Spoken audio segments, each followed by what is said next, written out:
지난 강의에서 살펴보았듯이 율곡이는 어렸을 적에 퇴계 이황과 학술적인 교류를 한 적이 있습니다. 비록 퇴계와 율곡의 학설이 많이 달랐고 그래서 나중에는 결국 파가 나눠지기도 했는데요. 그럼에도 불구하고 율곡이 선생은 퇴계 선생에 대해 아주 좋은 평가를 했다고 합니다. 1573년 율곡이가 동부승지로 벼슬직을 하고 있을 때였습니다. 그 당시 퇴계 선생이 세상을 막 떠났는데 선조는 퇴계 이황이 행장이 없다는 이유로 시호 내리는 일을 허락하지 않았다고 합니다.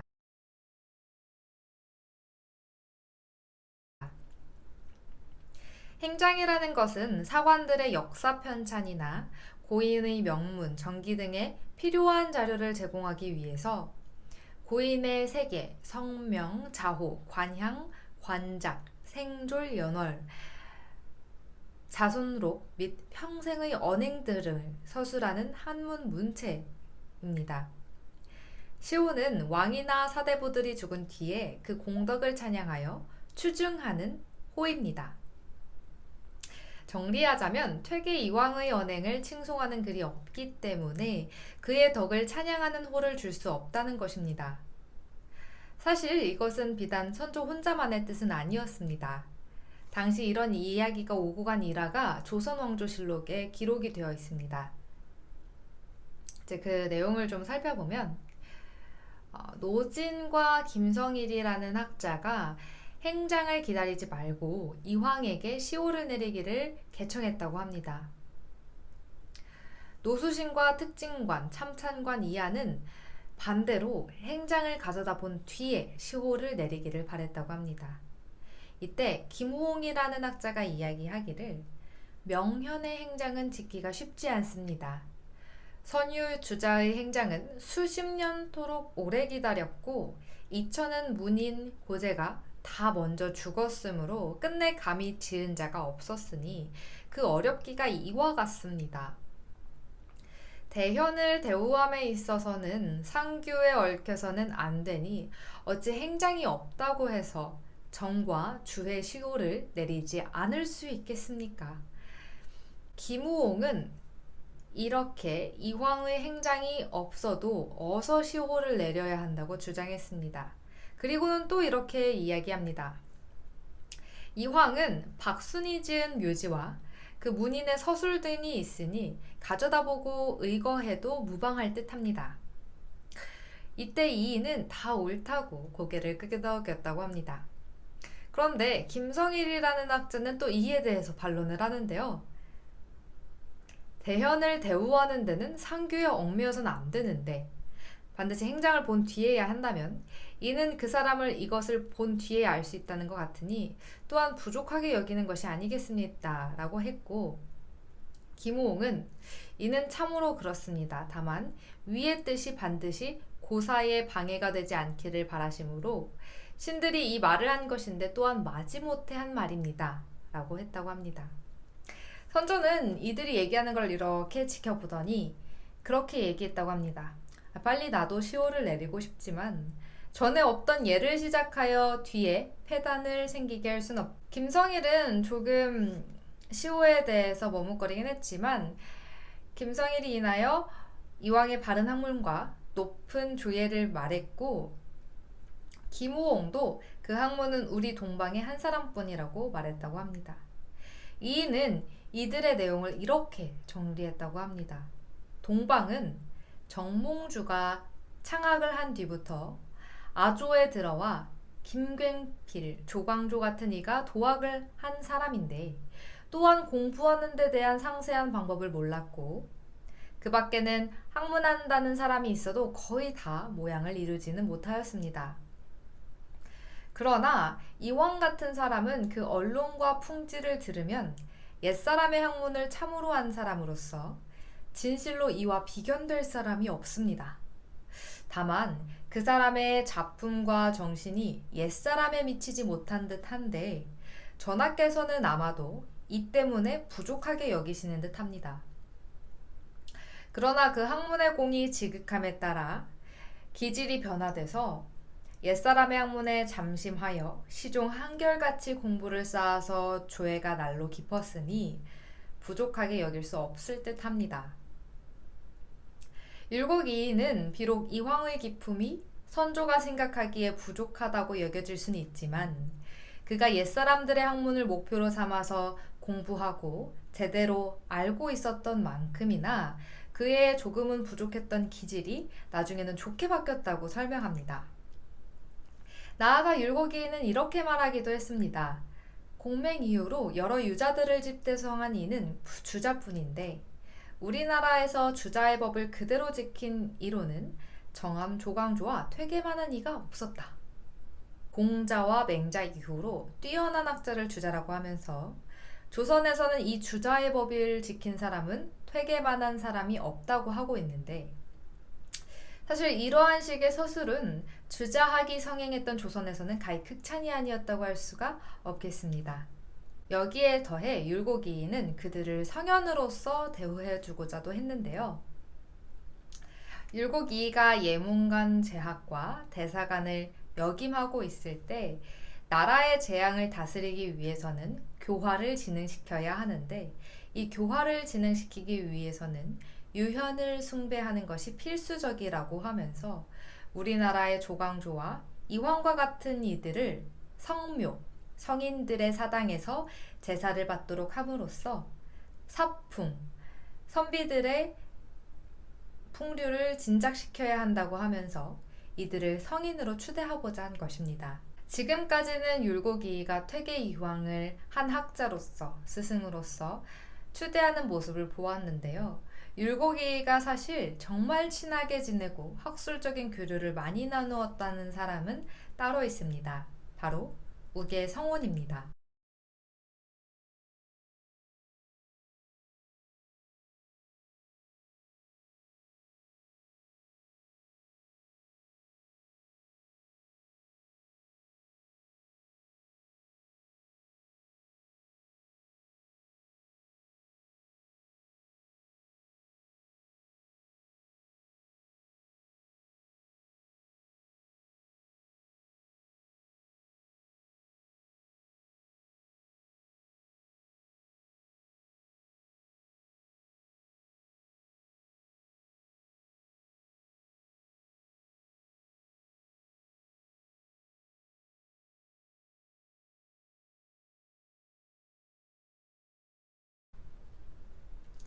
그들은 서로가 가진 생각이 잘 맞아 많은 교류를 했는데요. 어느 날은 우계가 율곡이이에게 이런 말을 했다고 합니다. 선비가 자기 포부를 세상에 펴려고 하면서 임금의 잘못부터 바로잡지 아니하고 사공부터 앞세운다면 그것은 바로 이익을 취하려는 생각이다.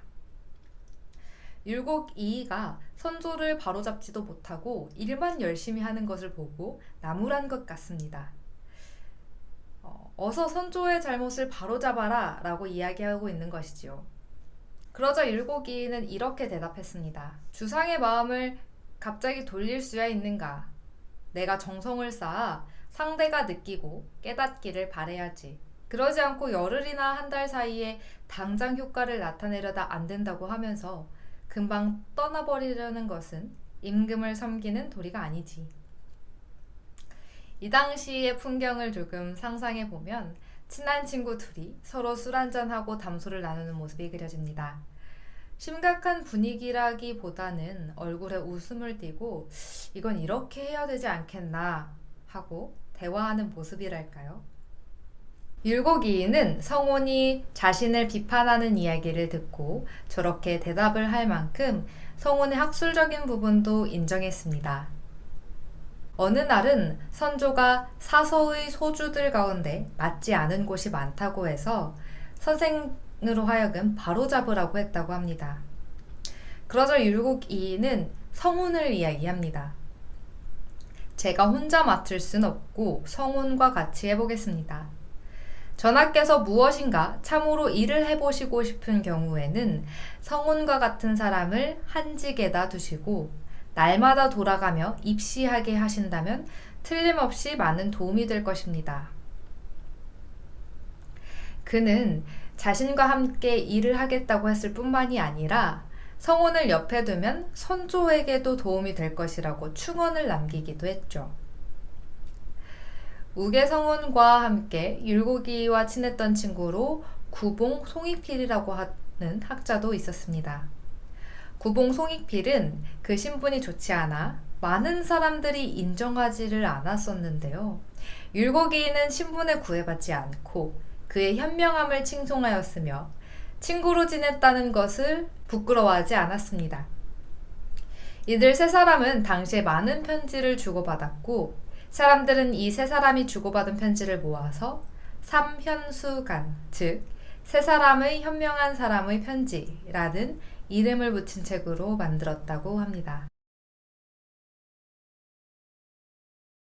네, 앞서서 율곡이가 친구들과 어떻게 관계 맺었는지를 살펴보았습니다. 지금부터는 율곡이가 정치적인 관계를 어떻게 유지했는지를 살펴보려고 합니다. 율곡은 붕당의 시작에 한가운데 있었던 사람이었습니다. 선조 8년, 그러니까 1575년, 명종의 비, 심씨의 오빠인 심의겸의 영향력을 두고 논란이 일어났습니다. 이것을 계기로 사림계 안에서도 동인과 서인으로 나뉘는 분파가 일어났는데요. 이 분파는 서로가 공론을 추구하는 군자의 당을 자처하면서 생긴 것이어서 이전에 훈구파와 살인파의 대립과는 성격이 조금 달랐다고 합니다.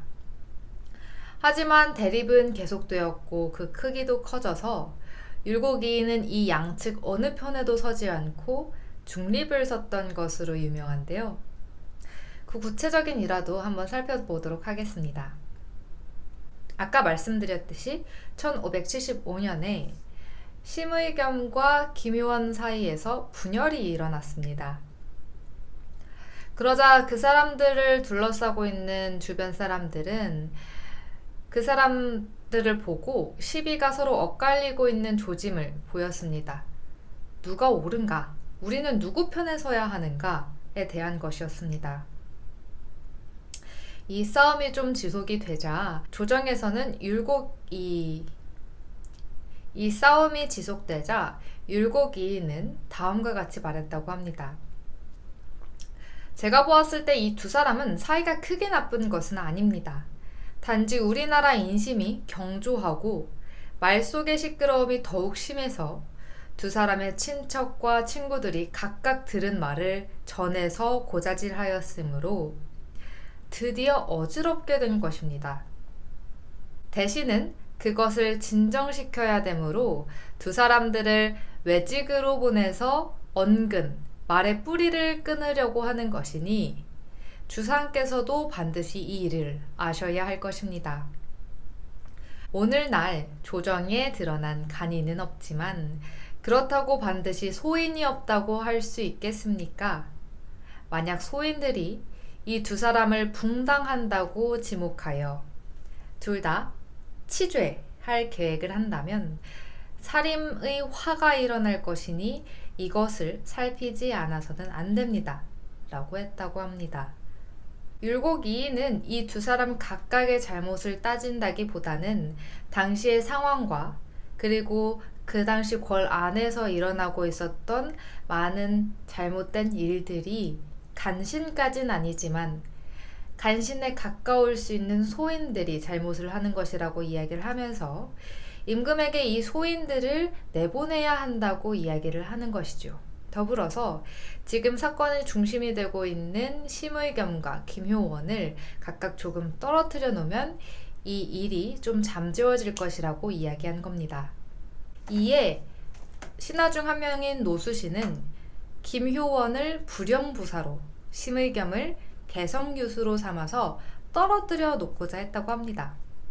하지만 싸움의 불꽃은 사그라들지 않았습니다. 붕당의 시작이었다고 볼 수 있습니다. 그 와중에 율곡이는 김효원의 건강을 걱정했다고 합니다. 이에 율곡이는 다시 노수신에게 이렇게 말했습니다. 북세는 유신이 있을 곳이 못 되는 데다가 김효원은 또 깊은 병이 있어 살아 돌아오지 못할 염려가 있으니 내지로 바꿔 발령하는 것이 어떻겠습니까? 사실 율곡이는 정말 걱정을 해서 이런 말을 했다고 볼 수 있는데요. 선조는 이를 좋게 듣지 않았습니다. 선조는 이의 이러한 주장이 결국 김효원에게 편당하고 있다고 해서 이의가 그렇게 말한 것을 허락하지 않았다고 합니다. 하지만 율곡은 포기하지 않고 더욱 간절하게, 간곡하게 선조를 설득했습니다. 그러자 선조는 결국 김효원을 부령에서 삼척으로 바꾸어서 내려보내게 해주었다고 합니다. 이 당시의 일에 대해서 김장생에 따르면 율곡 이의의 뜻은 이쪽 저쪽을 적당히 무마해서 나란 일을 함께 잘 해나가기를 바랬던 것이라고 합니다. 하지만 누군가는 그의 중립적인 행보를 이렇게 비판하기도 했습니다. 이 세상에 양시와 양비는 있을 수 없는 것인데 공은 요즘 두 쪽을 다 좋게 만들려고 하고 있으니 그게 도대체 무슨 뜻입니까? 그러자 율곡 이의는 둘로 나누어지는 것이 어떻게, 왜 나쁜 것인지를 설명합니다. 두 사람 다 자기들 패끼리 뭉쳐서 서로 반대편을 비난하고 공격하는 것은 둘 다 잘못이다. 둘 다 잘못이기는 하지만 그들 둘을 다 사류이므로 서로의 감정을 풀어버리고 서로 협동하는 풍토를 만들자는 것이다. 이렇게 하지 않고 꼭 이쪽은 옳고 저쪽은 그르다고 한다면 그 알력은 풀릴 데가 없을 것 아닌가. 율곡이는 서로 잘못한 건 맞지만 그 자잘못을 구체적으로 따지기보다는 그들의 잘못을 서로 인정하고 협동하기를 원한 것입니다. 하지만 당시의 공로는 점점 더 엇갈렸다고 합니다. 심지어 선조마저도 이 일을 비판했다고 하는데요. 박순이라는 신하가 선조에게 이의 명특함에 대해 수십 번 얘기했다고 합니다. 그러자 선조는 그의 말을, 박순의 말을 못 믿어하면서 다음과 같이 이 일을 비판했다고 합니다. 율곡이 이 사람은 과격하고 또 그가 나를 섬기려 하지 않는데 내가 어떻게 억지로 머물게 할 수 있는가. 옛날에 물러감을 허락하여 그 뜻을 이루게 한 사람도 많았다. 그리고 가인은 글을 읽어 말만 잘했을 뿐이지 실제로 쓸만한 재주가 아니었으니 한 문제가 쓰지 않은 것은 진정 소견이 있었던 것이다. 이 말을 들으니 떠오르는 것이 있습니다. 이전에 선조가 두 차례 한 문제에 대해서 율곡이에게 물었던 내용이 떠오릅니다. 그때 선조는 가의에 대한 내용도 함께 물어봤었는데요. 여기서 선조는 가의를 율곡에 빗대고 한 문제를 자신에 빗대면서 결국에는 한 문제가 가의를 등용하지 않은 이유가 한 문제가 문제가 아니라 가의가 문제였다. 다시 말해서 선조가 율곡 이의를 비판하는 이유는 선조가 부족한 것이 아니라 율곡 이의가 잘못되었기 때문이다라고 이야기하고 있는 것입니다. 이에 율곡 이의는 다시 향촌으로 시골로 돌아가기로 마음먹었다고 합니다. 율곡이 조정을 떠나는 날 율곡은 조정의 대신들에게 다음과 같이 말했다고 합니다. 권세 있고 간사한 무리들이 세상을 어지럽게 만들고 있을 때 그래도 그들의 길을 꺾어버리고 깨끗한 기운을 조성하여 선비들이 길을 펴고 말할 수 있게 만든 것은 심의 겸이 힘이 아니었던가. 김효원이 사감을 가지고 상대를 배척하여 선배를 불평하게 만든 것은 김효원의 잘못이다. 그래서 그를 억제하는 뜻으로 외직에다 좌천시켰으면 그것으로 됐는데 게다가 또 지나치게 그를 미워하기까지 하는 것은 선배로서 너무한 일이다. 이 문제는 아마 이렇게 판단하면 맞을 것이다. 모든 이들이 선생의 이 말에 대해 너무나 공정한 논리라고 하면서 감탄했다고 합니다. 율곡 이의는 잘못한 것은 인정하되 그 사람을 미워하지는 말라고 권고하고 있습니다. 율곡 이의는 고향으로 내려간 뒤에도 승지, 대사관, 이조와 병조의 참의, 전라감사 등의 연거푸 제소되었지만 결국 다 불응했다고 합니다.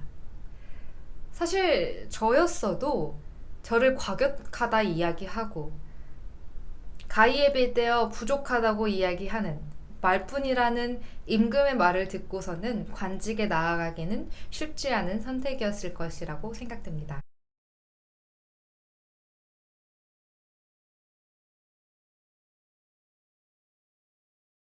1580년이었습니다. 율곡 이이가 선조와 사이가 좋아지지 않게 되고 물러나 있긴 했어도 선비들이 붕당으로 갈라져 나라가 쇠퇴의 길로 들어가는 것을 걱정했습니다.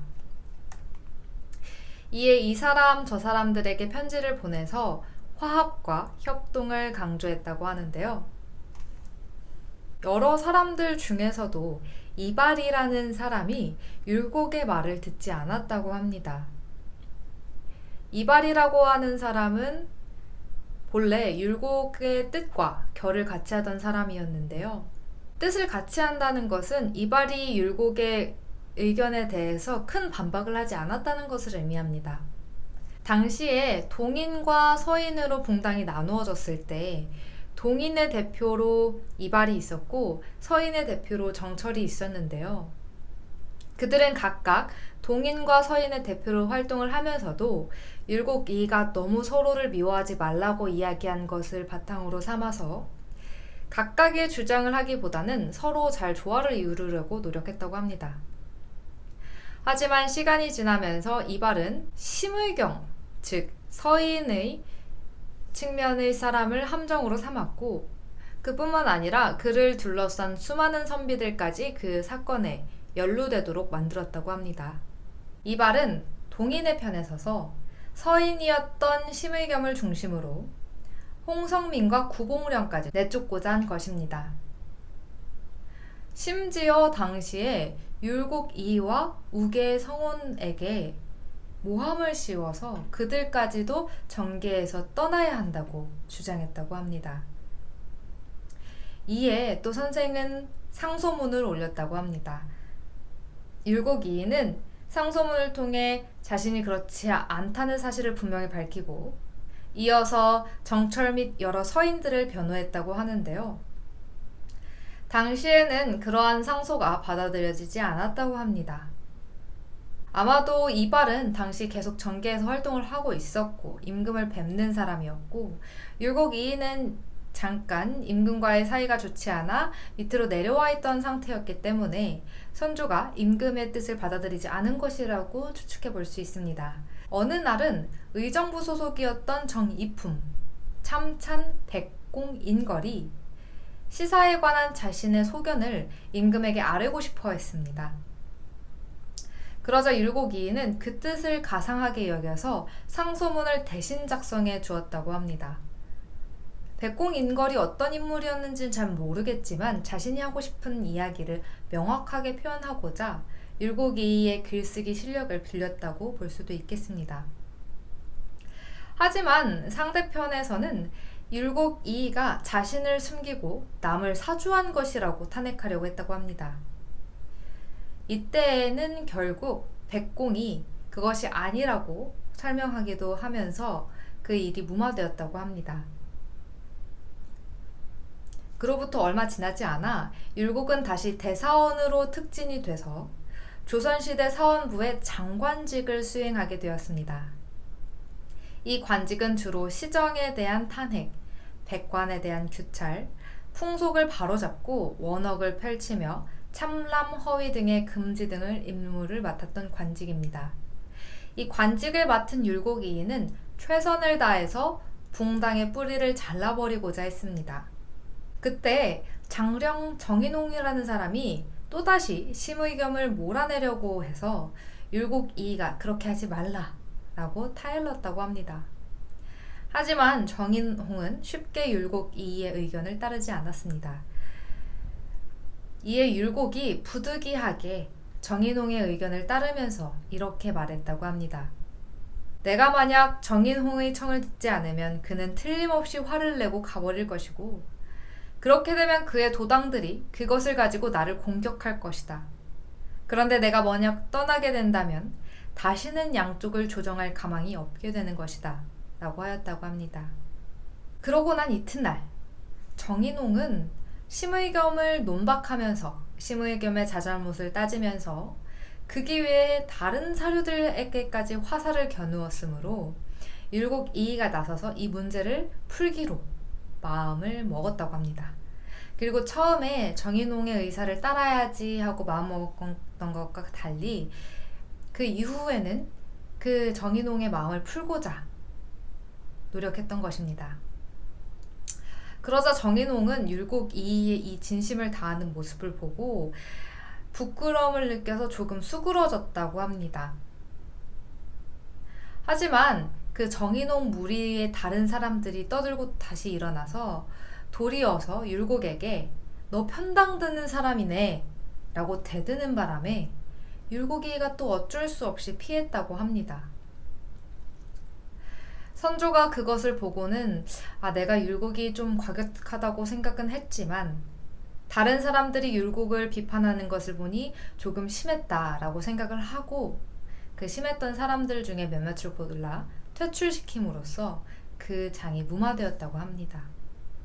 사실 율곡 이희의 행동은 어떤 사람들은 회색 같다고 이야기하기도 합니다.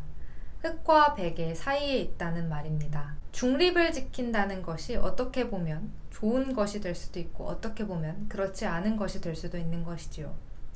지금까지 율곡의 일화를 살펴보면서 쭉 보면 율곡 이이는 분명히 심의겸과 비슷한 논지를 가지고 있는 사람이었습니다. 사실 율곡 이이의 이후의 제자들, 율곡학파의 제자들은 대체로 서인에 속한 사람들이 많았습니다. 서인에 속해 있는 학자들, 예를 들어 우암송시열이나 도암이제와 같은 사람들이 율곡 이이의 뜻을 따른 사람이라고 이야기가 되곤 하죠. 그렇다면 율곡 이이 입장에서 심의겸만 편을 들면 되는데 율곡 이이는 김효원의 건강도 고려하고 우리가 김효원을 너무 미워하지 말자고도 이야기합니다. 이런 것을 보면 정말로 율곡 이이가 원했던 것은 어떤 분쟁이 아니라 우리가 가지고 있는 잘못을 고치고 새로운 길로 나아가고자 하는 혁신이었을 것입니다. 이것에 대해서 이전에 선조에게 계속해서 율곡 이이의 뛰어남을 이야기했던 박수는 탄식했습니다. 율곡 이이가 다른 정인홍의 무리들에게 비판받는 모습을 보고 탄식을 한 것입니다.